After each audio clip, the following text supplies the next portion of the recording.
Welcome to Off Duty. I'm Wendy Bounds. Let's get right to the news. We had Barbara Chai from Speakeasy today in the Off Duty hot seat talking about the Tony Award nominations. Who's hot, who's not on Broadway? Let's take a look.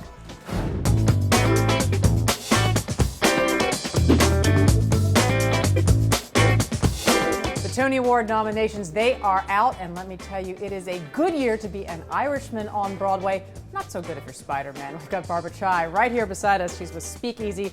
You've been doing a little digging into this now. This musical, Once, this seems to just be sweeping everything. Yes, it received 11 nominations, the highest number yesterday. And it started out as a film, and it became an off-Broadway show. And as soon as it opened on off-Broadway, it became a Broadway show. So it's sort of like this little musical that could, and now has the highest number of Tony nominations. So that's one to watch. Now, Spider-Man, I mentioned briefly, doing really well after so many hurdles and injuries, but they're taking a lot of money, but just not a lot of nominations. That's right. It only received 2 nominations for scenic design and costume. Not a huge surprise because critically it wasn't very well received, but like you said, commercially it's the most popular musical right now. Now, a play about the origins of Peter Pan. This one also did well. Peter and the Starcatcher. You know, it's interesting with this one because it's really a play geared toward children, but it's been critically well received by adults. It stars Christian Borle, who's now in Smash, who's hilarious, and it's just so funny. It's filled with witty jokes, but it's also appealing to kids. There were kids all around me, and I guess obviously critics felt the same and nominated them for a number of awards. And this is the year of the revival. We're seeing some really hot, familiar names coming up in the revival categories. Who should we be looking out for there in the nominations? Well, revival of both plays and musicals this year are huge, and it's going to be a tight race, I have to say. In the play category, Death of a Salesman, huge cast. Mike Nichols, the director, Philip Seymour Hoffman, Andrew Garfield, and Linda Eamon, all nominated. The Best Man by Gore Vidal, another star-studded cast with James Earl Jones, Angela Lansbury. I mean, you really can't get more high wattage than that. Right. In the musical category, we have Evita. Ricky Martin and Elena Roger were not nominated, and that I think was a bit of a surprise because you really can't have Evita with either of their characters, Evita and Che. Michael Cerveris, who plays Juan Perón, was nominated. Follies also doing well and got a lot of nominations. Porgy and Bess is seen as a favorite, I would say, in this category, but you know, it's anyone's guess. And the last one's Jesus Christ Superstar. Judas, the actor playing him, was nominated, but not Jesus. People always like to look out for that category because they know the names. But a lot of new, great shows out there. Thanks for giving us a quick rundown. More on that coming up. And, you know, you want to watch the Tonys? That's on June 10th. Neil Patrick Harris will be starring. Barbara, thanks. Thank you. Last week, Elizabeth Holmes, she showed you how to get that Mad Men makeup look. Now, if you're looking for something a little more minimalist, a little more fresh face, then you don't want to miss this week's This. Hi there, I'm Elizabeth Holmes of the Wall Street Journal, and this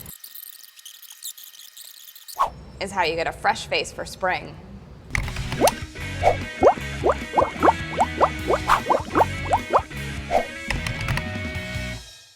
Everybody wants that perfect glow. It's a new twist on the classic look for now and into fall, with designers like Tommy Hilfiger and Forenza Schooler showing it on their most recent runways.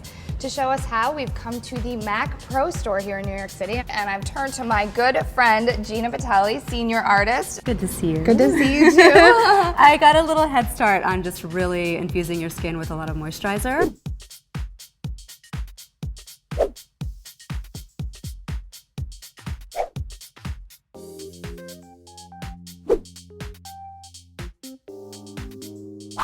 Okay, so now I think we're ready for foundation. Your skin is perfectly prepped. Now it's just finding the right color to even out the tone. Okay, and how do people find the right color? Because I think that can be really tricky. I think for you, you've got a little bit of pink and gold in your skin, so it's important to actually use both of those colors. So believe it or not, my favorite reference point for finding the perfect shade of foundation is your shoulder. It's that part of your body that gets a little bit of sun exposure, but not as much as maybe others. So it's a nice indicator of what's gonna be a good overall color.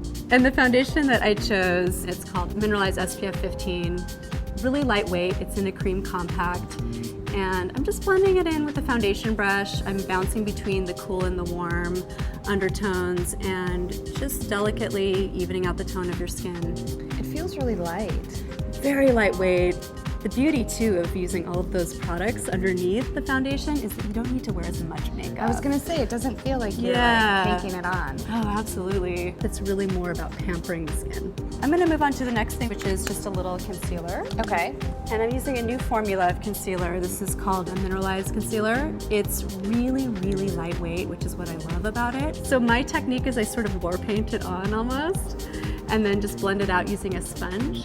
Okay, I'm gonna go a step further and just highlight the face a little bit. It's called Prep and Prime highlighter, and they come in really soft tones that just bounce back a little bit of light in the face. I'm just gonna use my same sponge and just start to apply the product around the eye area and the high planes of the face. And what's the benefit to using a sponge versus a brush? What I like about using a sponge is it mimics a little bit of a fingertip, so you don't have any edges or brush strokes or anything like that. I like to actually use my sponge wet, so I'll get it wet beforehand, and that way it won't absorb the makeup. So I'm just gonna blend out any edges a little bit under the lashes. I cheated a little too with some mascara on you beforehand. This is a little bit of Hot and Naughty mascara, just so that you have a more complete look. So you're looking very fresh and dewy there. I think it's time for a little bit of color. Okay. One of my favorite products for cheeks is our cream blend blushes. The best way to just make it easier on yourself is to just throw a brush in there, and this guy is the best. It's sort of shorter bristle. Now for placement, smile for me. Perfect. Okay, so the part of the cheek that comes forward is the apple. And you know, for spring and then even into fall, I think pinks are just gonna be something you can't go wrong with. This one's called So Sweet, So Easy. That should be really like the name. mantra for life, I think. I know. So sweet, so easy. If only. More of that, please. Now to really drive this look home, I'm gonna use a little bit of a sheen or a sparkle. It's kind of a cool technology. It's a hybrid of liquid and powder. So the cool thing, beautiful. Yeah, I know, you just kind of want to jump in there. It just gives that sparkle and luminosity to the skin without it looking like Studio 54. I'm just taking it right over the cheekbones. It's such a beautiful color. What I like about this product too is you can use it on the eyes. So I'll just take a smaller brush, same product, and I'll just bounce a little bit of this on the eyelid. And it's just that perfect sort of peachy color that just adds a little bit of life. I'm just gonna add one more little pop of a highlight on the cheekbone. This is a product from MAC called the Cream Color Base. And the color is called Pearl. And I'm just adding a little extra bit on the cheekbone. This is a very popular product backstage. And what it's doing is it's just bouncing light. The last thing is powder still is an important piece of this dewy look. So I'm using a colorless powder, a little bit around the nose, on the chin, in the areas that traditionally you just really don't want to look glowy or sparkly. Too shiny. Exactly. Nice. Well, that's a beautiful finished look. Thank you, Gina. Oh, I you're really welcome. appreciate it. My pleasure.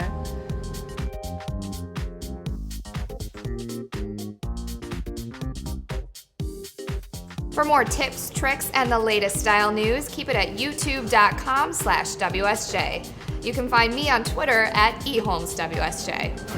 And speaking of faces, do you think it would be possible to photograph every face in New York City? Well, one photographer is not taking that challenge lying down, although occasionally he does lie in the street to get the shot. You know what? Let's just watch the video.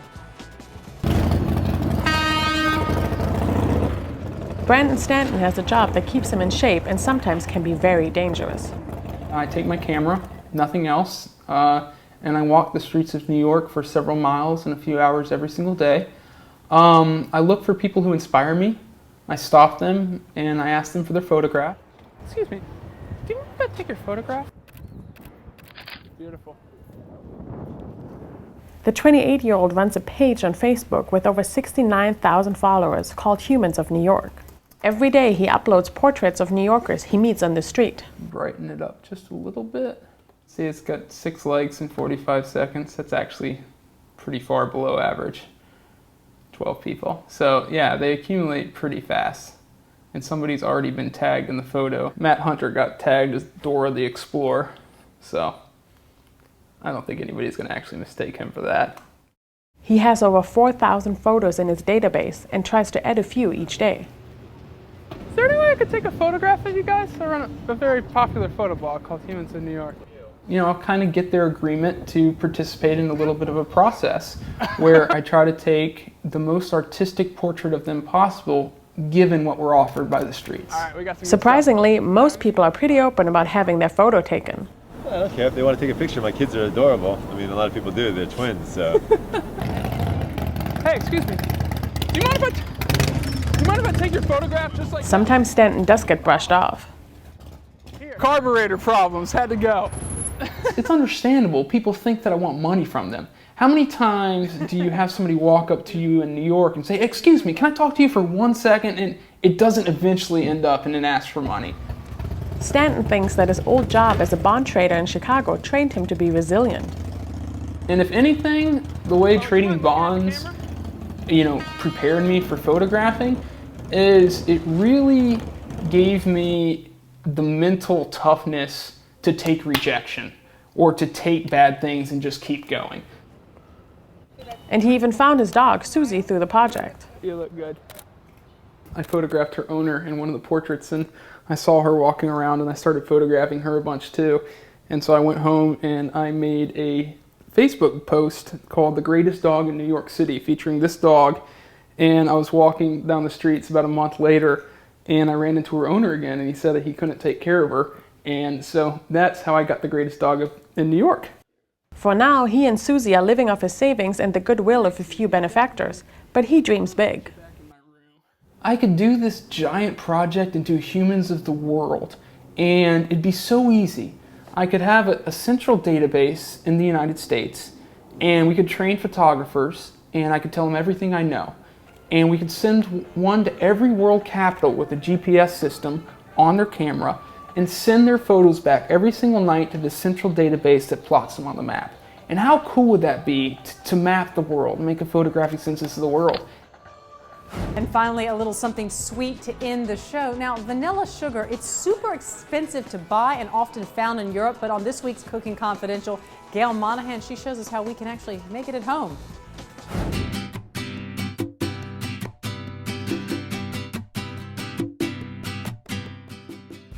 Today I'm going to show you how to make vanilla sugar. Vanilla sugar is very expensive if you buy it, and sometimes you can only find it in Europe, but it's not particularly expensive to make at home. It's good if you sprinkle it on top of a cupcake or on top of a cookie or on top of a cappuccino. I mean, it's good for all kinds of things where you can't really use an extract, where you don't want to be adding this weird alcoholic liquid to your product. So what you do is, this is what a vanilla bean looks like, which is a pod actually, and you cut it in half and you open it up, and if you want, I'll just show you this, you can scrape the seeds. That's what you do if you were using it, for instance, in ice cream, you would scrape it. Really, for the vanilla sugar, if you want to, you could scrape it and put it in your vanilla sugar. Or you could also just take that's been cut and just stick it in some sugar. This is just granulated sugar. And you just stick it in there, maybe because this isn't so tall, you could break it in half. You stick it in there and you leave it for 2 weeks, and it becomes vanilla sugar. If you make this much of it, it's fairly expensive, because I think each vanilla bean is a few dollars, maybe $2 or $3. But that one vanilla bean could flavor maybe 5 or 6 times as much sugar. And once you use the sugar up, you could just keep using the vanilla bean. It will flavor it indefinitely. Plus, if you are using vanilla beans for anything else, like if you're using them to make ice cream, if you're using them to make a custard sauce, you can add it to your vanilla sugar, along with the pods that are already there. Or if you have these, if you start saving them, you can make vanilla sugar out of those, and you never have to buy a separate one for it. If nothing else, it's worth it for the smell. I mean, it smells divine. So I really suggest you make it at home. You'll be saving yourself lots of money, and you will love it. That's it for today's WSJ Off Duty. Now, tomorrow starts our Cinco de Mayo coverage, and on Friday, in honor of the Avengers movie, I'm headed to a super high-end costume shop where I'm going to channel my inner superhero fangirl. Should be fun. See you tomorrow.